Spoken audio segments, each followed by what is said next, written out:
Trains, love them or loathe them, they are widespread across the world. According to a UK government statistic, there are 16,000 kilometres worth of railway tracks spreading across the United Kingdom. But with a country like Australia, which is 32 times bigger than the United Kingdom, you would think that that would be equivalent to the amount of railway tracks as well. But that simply isn't the case. Australia only has 41,000 kilometres of railway tracks, just 2.5 times more than the UK's national coverage. Coverage of these Australian railways go between Darwin and Adelaide, Perth and Sydney, and portions of the eastern coastline. This video is going to talk about the railways going through the centre of Australia. Rather a specific area, but as to not bog down in too much detail as well. So, let's cue the music.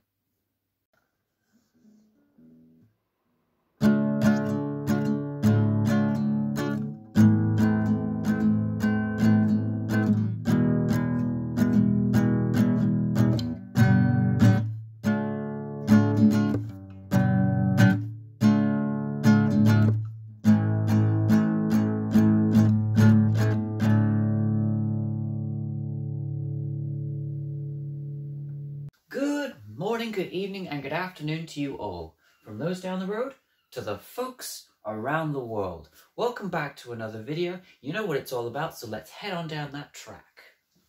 The beginning of the railway story starts in 1854, when a small line was constructed between Port Melbourne and the city of Melbourne itself. It took 2 years to construct.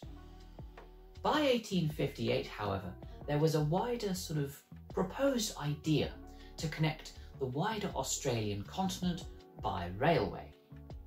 First, they would have to discover what was out there in this continent, but there was that plan anyway. And in 1862, the Port Augusta Railway Act set into motion this plan, this government plan to connect Australia by railways. But there are, of course, critics to any great plan or initiative by government. The English novelist Anthony Trollope was on a visiting trip to Australia between July 1871 and July 1872.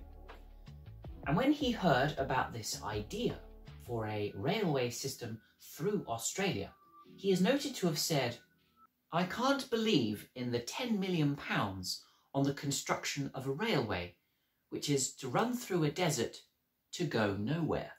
But this didn't stop the South Australian governments from enacting their initiative, because by 1878 the first sleepers and railway tracks were set in motion from Port Augusta headed north.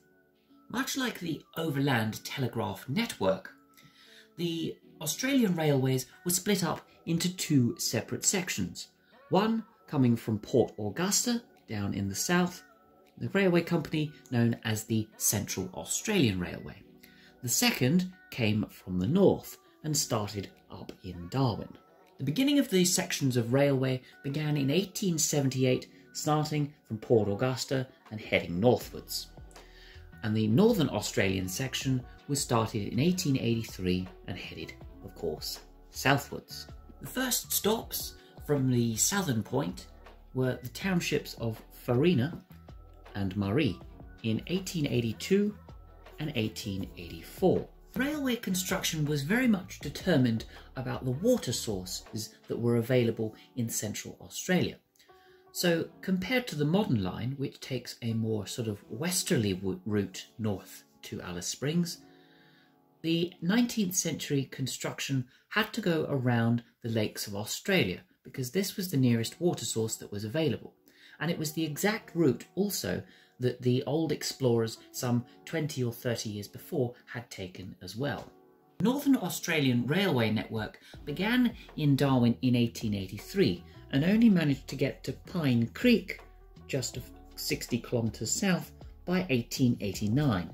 Pine Creek was part of the mining industry, especially for gold. And when the railways arrived in 1889, a more permanent township was constructed around this station, starting with the Playford Hotel. Pine Creek was actually the mine located about a kilometre away, but the township was known as Playford. There were some 310 bridges constructed to Pine Creek, and between 0.2 and 1.2 kilometres of track set down every single day, but only on days and certain times of the year when the weather actually agreed with them. Not too hot and not too wet conditions. Singaporeans and Indians were often employed to lay down the earthworks, before the Chinese communities would then lay down the sleepers and the main railway track that would lead to Pine Creek. But when the railways arrived, there wasn't much fanfare, there wasn't much of a ceremony. It was rather a mooted affair. In a Northern Territory and Gazette article dated from the 22nd of June 1889, it is said that our small town was rather enlivened by a ceremony that very few persons residing in the place knew anything about. Construction of the railways wouldn't begin again until the end of the First World War. The northern sections were quick off the blocks as it began in about 1917, making its way down towards Katherine, then through Larimar, Mataranka, and then finally in 1929 making its way down to a place called Burden. Now is an abandoned township, but is close to what is called Daly Waters, which back in the 20s was where the Air Mail was from. When the trains arrived in Katherine by the early 20th century, again another news article turned round and said, "The first train, no administration, no fizz, no ceremony, and here I am with a coat." It just goes to show that people didn't necessarily take the trains within this northern section of Australia very seriously, especially since they were so infrequent, only being 2 times a week, and more often than not, late. And in the central areas, trains would then take a northwesterly approach, going so far as Oodnadatta by 1891. Oodnadatta connected up with the main city or township of Alice Springs by 1929, which took roughly 2 years to construct. But when it comes to Alice Springs, there is only one route through between the north and the south of Australia. It is what is known as the Heavy Tree Gap, bookmarked by the McDonnell Ranges. So when constructing this railway into Alice Springs in 1929 or in 2004, you still have to go through that Heavy Tree Gap to get to the other side. 1929 saw the onset of the Great Depression, so actually these two sections of the railway never actually conjoined with one another. It really puts into perspective the Anthony Trollope quote that I put in earlier in this video. Because, well, thus far, a lot of money had been spent on a railway construction through a desert to go nowhere. Train use went up 6,000% during the Second World War, as many of the troops and equipment was being transported through Central Australia to Darwin and beyond. Compared to the 1890s, when there were only 2 services a week, during the 1940s there were between 56 and 147 trains running every week through Central Australia. By the end of the Second World War and the introduction of the Stuart Highway between Darwin and Adelaide, that created a more centralised and efficient road through the centre, the railway systems started to lose money and started to lose its service.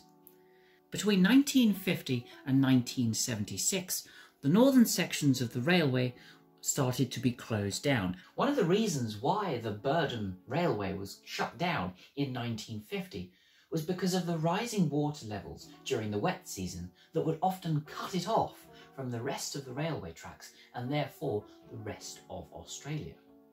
In 1974, a massive devastating cyclone known as Cyclone Tracy devastated the city of Darwin.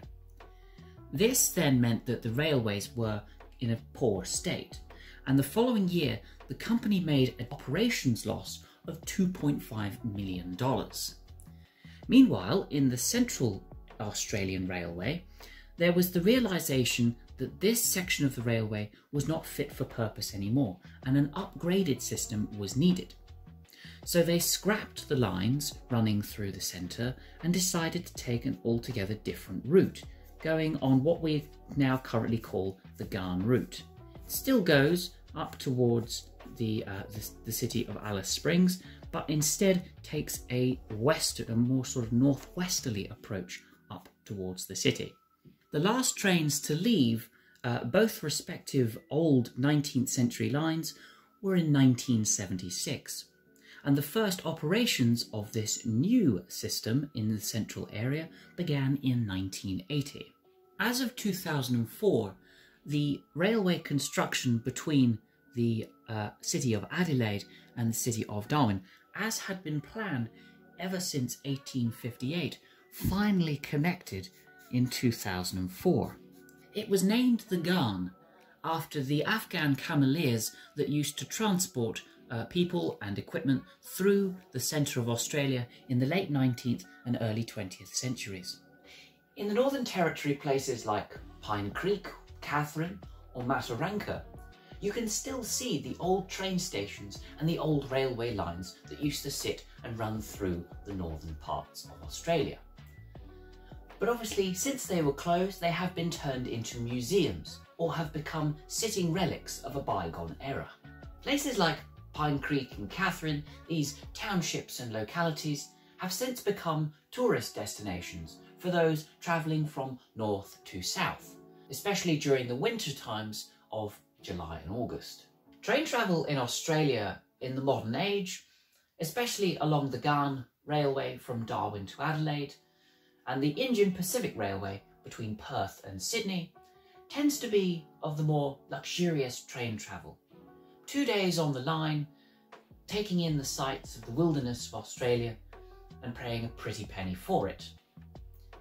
Other Australian railway networks, especially on the east coast of the country, Melbourne, Sydney, Brisbane, and sort of east of those settlements, tend to be a more direct and bog standard railway systems that perhaps we're used to over here in Europe or across over in America also.